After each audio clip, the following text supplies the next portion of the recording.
Fred, salut. Salut Fred. Bienvenue à toi sur cette chaîne qui s'appelle Drapeau Blanc. Merci.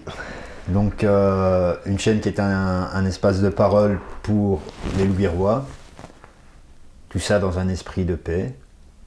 Je sais bien que tu es quelqu'un parfois d'un peu remonté, mais on va essayer de faire ça en mode peace. Si je suis remonté, c'est pour une bonne raison. C'est pour faire avancer le schmilblick. Maladroit, remonté, ouais. C'est vrai. J'imagine. Bah, je vais te demander de te présenter. Ok. Bah, moi, c'est Fred, Calabraise, Bracnérois, Louviérois, citoyen du monde, fils d'immigrés, calabrais, trompettiste, passionné de football et amoureux du potager, des légumes, on va dire. C'est un petit peu ma personnalité. J'ai 44 ans, je suis papa depuis 3 ans, papa comblé, mari heureux. Voilà quoi, en gros.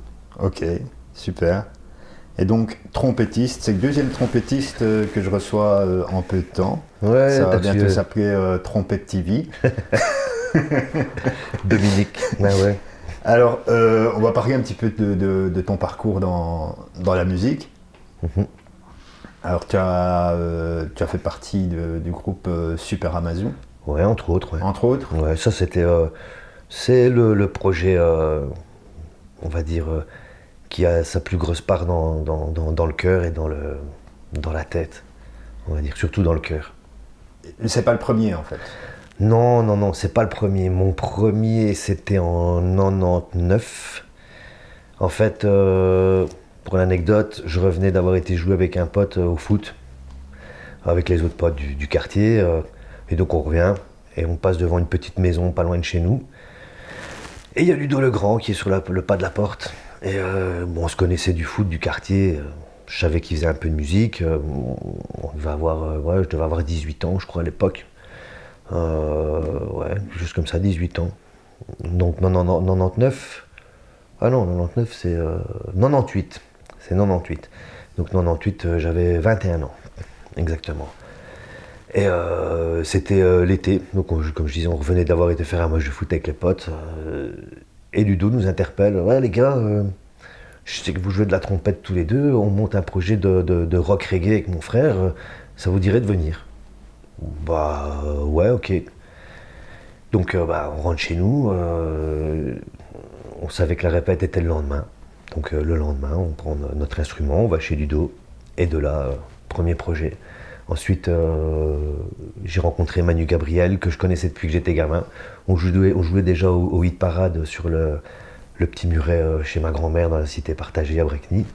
Donc on se connaissait déjà, et c'est bizarre, on jouait déjà à la musique, quoi, sans savoir. Et donc lui avait un projet, j'ai joué également avec lui à ce moment-là, avec mon pote François. Et voilà, ça c'était le premier projet. Mais le plus gros projet, c'est quand même, le projet du cœur, c'est Super Amazon. Ok, donc il y a eu le premier projet avec Ludo et son frère Stéphane, c'est ça? Stéphane, ouais. C'était King Panacea. Ok. Ouais. Et ensuite, Super Amazon. Non. Par la suite, j'ai bossé avec Laurie Stills. Ah oui. Au tout début, il était tout gamin, quoi. Aujourd'hui, il a une belle moustache. Ah oui, je m'en souviens. Tout petit, il était tout jeune, il devait avoir 15 ans, je pense. Ouais. C'était déjà un monstre à la base, quoi. Pour un gamin de 15 ans, c'était... Bon, moi, la première fois que je suis arrivé, tu sors du conservatoire, tu as un niveau, tu joues, tu crois savoir, quoi. Et là, je me suis retrouvé devant lui, c'est un extraterrestre, ce gars, quoi. Il ira loin. Déjà, je me demande si je vous ai pas vu répéter au Château Gilson, quelque chose comme ça. Ça, c'était un projet éphémère. C'était un projet éphémère, je ne sais plus en quelle année. Il y avait Ludo Legrand, Stéphane, il y avait Renaud, il y avait Steve Gillet, il y avait d'autres percussionnistes. Non, mais je vous avais vu où il y avait Loris dans il y avait Loris dans ce truc.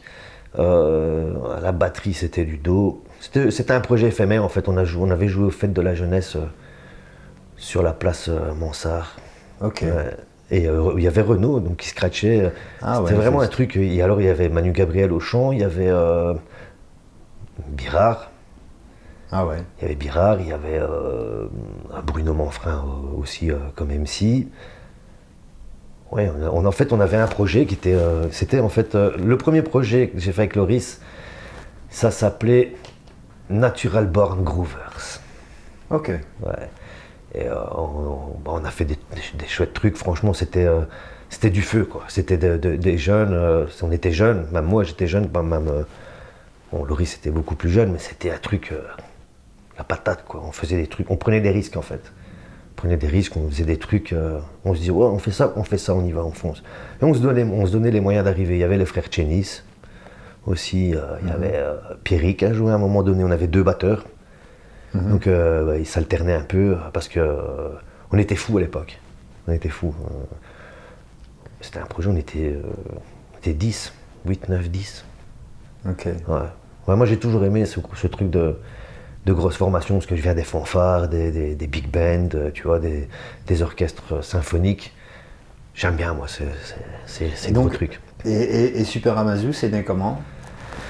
Alors Super Amazou c'est né donc en fait King Panacea et Human, le groupe de Manu Gabriel, ça s'arrête suite à quelques concerts, des trucs voilà comme d'habitude quoi. Et donc on est l'été, c'est l'été, on est 2, Manu Gabriel et moi. Et on se faisait chier royalement quoi. Pas de thunes, enfin tu vois, la galère. On gardait nos thunes pour aller à Dour Festival, basta, on savait pas faire plus. Et on s'est dit, on va quand même pas rester un été, faire des barbecues et rien faire quoi. Donc j'avais un 4 pistes mini-disque à l'époque, on n'avait pas de micro, on avait juste un 4 pistes et un casque et un mini-disque. C'est tout ce qu'on avait, 4 pistes, un mini-disque. Et bon, on a démarré avec ça. Notre casque, il nous servait de micro, en fait. Ok. On a foutu le casque dans la prise micro. Manu chantait comme ça. On avait un son de merde, mais on s'en foutait, on maquettait, quoi. Donc on a maquetté ça. Et en fait, Bruno Manfrin, que j'avais revu pendant ma période à Liège, lui faisait du hip-hop. Et donc je lui avais fait 2-3 petites instrus comme ça, au passage. Et il revient, il a fini ses études, il revient par ici. Et donc on passe du temps ensemble. Et ce truc est né comme ça, quoi. On s'est foutu en local de répète, avec des bouteilles de vin, et tout ce qui s'ensuit. Voilà, on s'est amusé. Et Donc au départ, il y a toi, Manu Gabriel, Bruno Gourgo Ouais. et Il y avait David. David. Qui est arrivé par la suite, en fait. David jouait dans Janet Atkins. Janet Atkins arrête. Donc lui quitte le groupe aussi.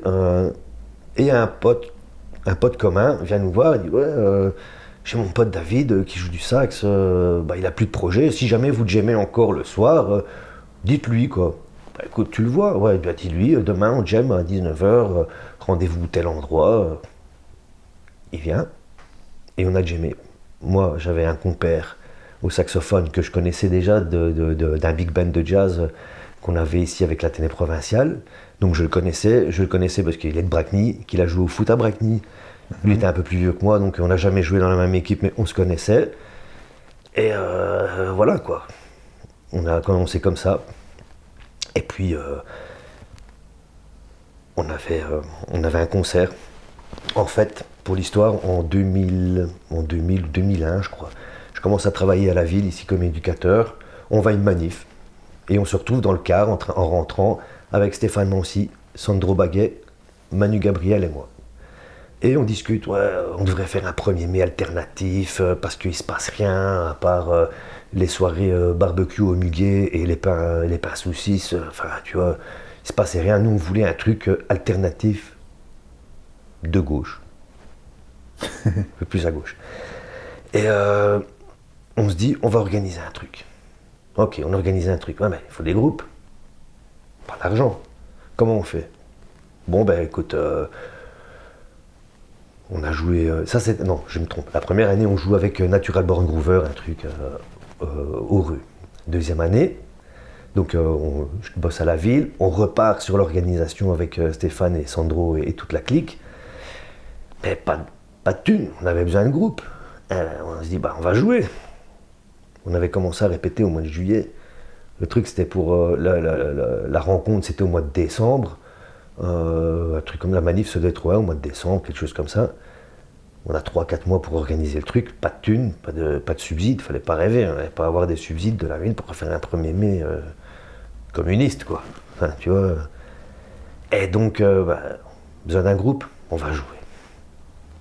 On va jouer, d'accord. Bon, on va appeler des gens, quoi. Donc, on appelle guitariste, les frères Chénis, je pense, c'était déjà eu à l'époque. Il y avait Steve Gillet aux percussions, avec Roberto aux percussions, et 2 choristes, Mélanie, Catherine, qui n'étaient pas des choristes en fait, qui chantaient, elles chantaient bien, c'était leur premier truc. Et nous, ça allait être notre premier concert. On fait ce premier concert, et après le premier concert, des gens viennent nous demander l'album. Nous, on avait improvisé pendant 50 minutes. Et on lui dit, ouais, c'est fort proche de Massive Attack, on aime bien, vous pouvez acheter l'album. Moi, je rigole, quoi. Enfin, tu vois, on n'a pas d'album, on vient de commencer, donc là, on s'est dit, si après un premier concert comme ça, à l'arrache en impro, personne n'avait remarqué, c'est que ça fonctionne, c'est que, voilà. Et c'est né comme ça. Et le nom du groupe, c'est encore plus dingue, on n'avait pas de nom, mais il fallait trouver un nom pour mettre sur l'affiche. Et dans notre local, on avait un cahier d'école primaire, comme ça, c'était un cahier vert, il y avait un cercle et une tête de tigre au milieu. Et au-dessus, il faisait marqué Super Amazou. Je prends le truc, je dis, on s'appellerait pas comme ça. Bah ouais, et voilà. Et puis en recherchant un peu, on s'est rendu compte que les super amas, c'était des amas de galaxies, enfin des amas de constellations. Et puis le zoo, quoi, parce qu'on était un petit peu... Ok. Voilà, c'est né comme ça, Super Amazou, c'est comme ça. Et vous avez tourné pendant quelques années, Super Amazon. Moi, j'ai fait 10 ans. 10 ans. Ouais. Les autres ont fait 12 ou 13 ans. Moi, j'ai fait 10 ans. Ok. Vous avez sorti un album. Un album qui a été produit par Gambit, le bassiste de Manu Chao, notre grand frère, quoi.